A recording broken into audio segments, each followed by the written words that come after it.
So Dead Rails just released 7 new classes in the game, and you're probably wondering which one is the best class to even purchase at this very moment. So these are all the classes that are in Dead Rail at this very moment, and we are going to be ranking them from D, which is the worst tier, all the way to S, meaning it's the best tier. While I am making this video, the owner has released a new patch, so the High Roller now sells items for 1.5 times instead of the 2 times, and Alamo / the Ironclad armor can no longer be sold. Priest can no longer sell holy water, and some buffs for some of the classes. The cost for the priest has lowered to 75 bonds. Zombies are able to get double the health gain from eating the corpses, and there has been a buff for melee damage and movement speed for vampires. The zombie class is now less detectable by enemies, and the owner also fixed the survivalist class. Thank goodness, it was legit broken. Starting off with the High Roller, now that it has been nerfed from 2 times to 1.5 times, but getting struck by lightning 10 times more often, some people might look at it as a big negative, but others see it as a really good thing just because you're able to reload that new electric gun. I forgot what it was called, but man, this class is S tier. Next up, we got the Survivalist. It was somewhat fixed in the update. I recently just played it and it's still kind of broken. It deals so much damage. There's got to be some kind of nerf to balance it out. Otherwise, using the Survivalist class is just way overpowered. So much damage, even for like full health. For that reason, Survivalist S tier. The Ironclad. You start at the beginning of the game with full armor. Oh my goodness, you are a tank. You are legit a moving rock. You do get slowed just a little bit, and for that reason, we're gonna have to give it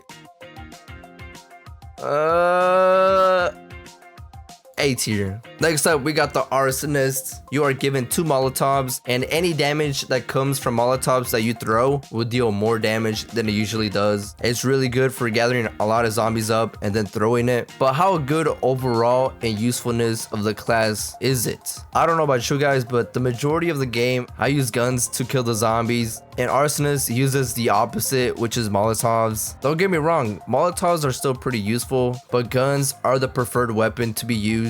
And for that reason, we're gonna have to give it C tier. Next up, we got the Doctor role. You spawn with healing items and can be revived by teammates by sacrificing half of your life. No bandages required. You start off with a shovel, 2 bandages, and 2 snake oils. I mean, the Doctor doesn't have any downside in the game. You also tend to use a lot of healing items just to restore your health. The usefulness of the Doctor class has to be A tier. Next up, we got the Vampire. Before the new patch came, the Vampire was so garbage, and I mean, it was so bad. But even though with the new buff, it doesn't really make it any better. When it comes to the game, like I previously said, we tend to use guns instead of weapons. We need to keep that distance between us and the enemy, otherwise we slowly start to lose health and end up dying. And for the Vampire class, you're not allowed to be outside for a very long time, otherwise you start taking damage and will slowly die. If you're looking for a challenge, it could be an S tier, but if you're looking for how useful it is, it's a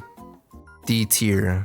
Next up, we got the Conductor. Can drive the train at a faster speed, but they have half the max health and don't spawn with a melee weapon. But you start with 2 coal. I tried this character out. Oh my goodness, it only takes 2 coal to reach between towns or forests or whatever you want to call it. If you're looking to speedrun, that's like top tier. There is no other better class to use than Conductor, but losing half your health, so you got to be very careful using the Conductor. And for that reason, I'm about to give it a S tier. Next up, we got the Miner. For the Miner, you spawn with coal, has a headlamp that always provides light to an area. So you start with the mining helmet, 2 coal, and 1 pickaxe. So there's only positives when it comes to this class, not a single negative. For my opinion, the Miner is probably the first class you should buy if you ever play this game, because you get 2 coal and you're able to waste the rest of your money on anything else, so you won't be too scared when you play this game. You get the headlamp to see the dark. We're gonna have to give it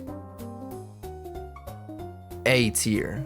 Next up, we got the priest. You are immune to lightning strikes. You get 2 crucifixes, 1 shovel, and 2 holy water. Most of those items are like a one-time use thing, but you are immune to lightning strikes, which is pretty overpowered. But how useful is it? Really, I would say not much. It's a tricky one. I would say it's useful, but not useful at the same time, if you know what I mean. So overall, it doesn't have any negatives, but those items are like a one-time use. Honestly, it might have to go B rank.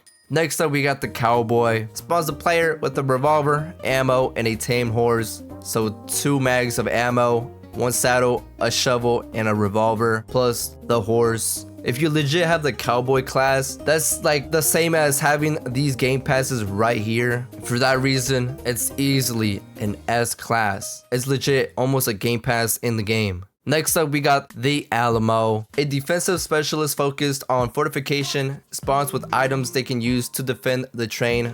So you get 1 helmet, 3 metal sheet, 3 barbed wire, and 1 shovel. If you're looking to decorate your train, that's the class you want. It does contain armor, which is just a helmet. We're gonna be putting the Alamo roughly around, I would say, B tier. Last but not least, we got the zombie class. Oh boy, do we have a class here.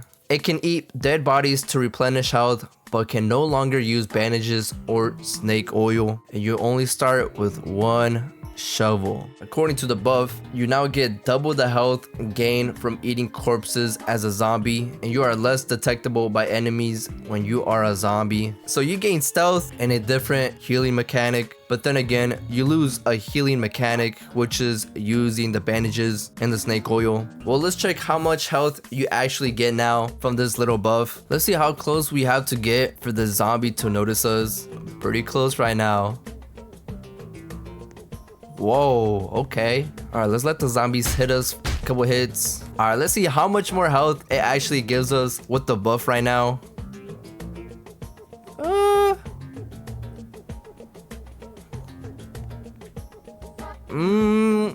It's actually not too bad, but is it worth it over the bandages and the snake oil? I would say probably not, but the zombie class, you are actually a bit better at not getting detected. I say it barely just makes it over to C tier. And so this is my whole tier list right here. Vampire being the worst one. At C tier, we got Arsonist and Zombie. For B tier, we got Priest and the Alamo. Then we got the A tier, which is Ironclad, Doctor, and the Miner. And last but not least, we got the S tier, which is High Roller, Survivalist, Conductor, and Cowboy. These being the best classes you can buy at this very moment. One thing I did not mention is the cost of every single class. I just wanted to talk about how useful they are, not if it's worth the price. Anyways, thank you so much for watching, and I'll see you guys on the next video. Peace.